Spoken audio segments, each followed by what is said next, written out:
मेरी श्री राधिका, पिता मेरे घनश्याम, इन दोनों के चरणों में प्रणरो बारंबार। राधे मेरी स्वामिनी, मैं राधे को दास, जन्म जन्म मोहि दीजियो वृंदावन के वास। श्री राधे वृषभानुजा, भक्तनि प्राणाधार, वृंदा विपिन विहारिणी, प्रणरो बारंबार। सब द्वारन को छाड़ के आयो तेरे द्वार, श्री वृषभानु की लाडली मेरी ओर निहार। राधा राधा रटत ही भवव्याधा मिट जाए, कोटि जन्म की आपदा राधा नाम लियो सो जाए। राधे तू बड़ भागिनी, कौन तपस्या कीन, तीन लोक तारन तरन सो तेरे आधीन। राधे राधे भक्तजनों, राधा रानी आप सभी भक्तजनों पे अपनी कृपा बनाए रखें।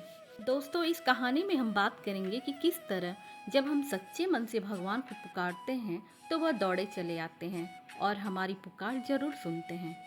भक्तों, भगवान को भी अपने एक सच्चे भक्तों की उतनी ही ज़रूरत होती है जितनी हमें भगवान की। तो आज मैं आपको बताऊंगी कि अगर आपके जीवन में किसी चीज़ का अभाव है तो उसकी जगह भगवान का भाव प्रकट करके आप जीवन से उसकी कमी दूर कर सकते हैं और आपकी परेशानी बहुत जल्दी माफ़ हो जाएगी। तो दोस्तों, आज हम बात करते हैं कि किस तरह बरसाना गांव में एक सेठ की पुत्री बनकर खुद राधा रानी आई। एक बार की बात है, बरसाना गांव में एक सेठ रहता था जो बहुत धनी था। उसके 3 पुत्र थे, परंतु उसकी कोई पुत्री नहीं थी।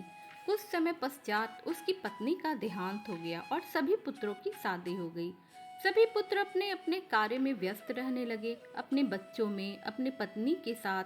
सेठ के दिल की बात सुनने वाला कोई नहीं था। सेठ को शुरू से ही इस बात का बहुत दुख था कि उसकी कोई पुत्री नहीं है, लेकिन अब उसकी पत्नी की मृत्यु के बाद उसको यह दुख और सताने लगा। वह इस बात को लेकर परेशान रहने लगा कि उसकी कोई पुत्री नहीं है।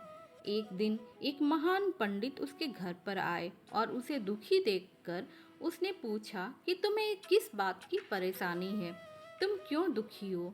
तो उसने अपना दुख का कारण पंडित को बताया कि मेरी कोई पुत्री नहीं है, इस वजह से मुझे अपने जीवन में यह अभाव रहता है कि मेरी कोई पुत्री क्यों नहीं है। तो वह पंडित उसको कहता है, लो, यह भी कोई परेशानी की बात है। तुम राधा रानी को ही अपनी बेटी मान लो। हमारे जीवन में जिस चीज़ की कमी होती है उसको भगवान ही पूरा करते हैं। भगवान होने से क्या होगा। तुम राधा रानी को अपनी बेटी मानो और उनसे अपने दिल की बात किया करो, देखना तुम्हें यह अभाव कभी नहीं सताएगा। सेठ को पंडित की यह बात अच्छी लगती है और वह ऐसा ही करता है। राधा रानी की मूर्ति लेकर आता है और प्रतिदिन भोजन करने से पहले राधा रानी को भोग लगाता है, फिर खुद भोजन करता है और सोने से पहले राधा रानी के साथ खूब बातचीत करता है। ऐसे ही करते करते वह दिल से राधा रानी को अपनी बेटी मानने लगा और वह भूल गया कि उसकी कोई बेटी नहीं है। उसे इस बात का आभास होने लगा कि उसकी पुत्री तो सच में है और वह बहुत दिल से उसे अपनी पुत्री मानने लगा। जब तक वह बात न करता, उन्हें भोजन न खिलाता, उसका मन नहीं लगता और जब वह बात करता तो उसके मन को बहुत संतुष्टि मिलती, जैसे उसे पता नहीं क्या मिल गया हो। दोस्तों, एक दिन सेठ के घर पर एक चूड़ी बेचने वाली मनहारिन आई और उसने सेठ के बेटे की तीनों बहुओं को चूड़ी पहनाई। उसके साथ जब सेठ की बहुएं चूड़ी पहनकर चली गईं, तो उसके सामने एक और कन्या आई और उसने कहा कि मुझे भी चूड़ियाँ पहना दो। चूड़ी बेचने वाली ने सोचा कि शायद सेठ के घर पर कोई मेहमान आई है, तो उसने उसको भी चूड़ी पहना दी। उसके बाद वह चूड़ी वाली सेठ से पैसे मांगने सेठ की दुकान पर पहुंची और बोली कि चूड़ी के पैसे दे दो, और उसने पहले से अधिक पैसे मांगे। तो सेठ ने कहा कि तुमने चूड़ी का दाम बढ़ा दिया है क्या। तो उसने कहा, नहीं, मैंने चूड़ी का दाम तो नहीं बढ़ाया, परंतु आज मैं 4 को चूड़ी पहना कर आई हूँ। उसने कहा, मेरे घर पर तो 3 ही बहुएं हैं। तो उसने कहा, नहीं, मैंने आज 4 को चूड़ी पहनाई है। सेठ ने कहा कि तुमसे कोई गलती हुई है, मेरे घर पर तो चूड़ी पहनने के लिए मेरी सिर्फ 3 बहू हैं। तो उसने 3 के पैसे चूड़ी वाली को दे दिए और चूड़ी वाली भी बिना कुछ कहे पैसे लेकर अपने घर चली गई। रात को सेठ घर पर आया और हमेशा की तरह राधा रानी को भोग लगाकर और खूब सारी बातें करके सो गया। उस दिन रात को सेठ के सपने में राधा रानी आई और कहने लगी, बाबा, तुमने चूड़ी वाले को मेरी चूड़ी के पैसे क्यों नहीं दिए? जब तुम मुझे अपनी बेटी मानते हो तो तुमने मेरी चूड़ी के पैसे क्यों नहीं दिए?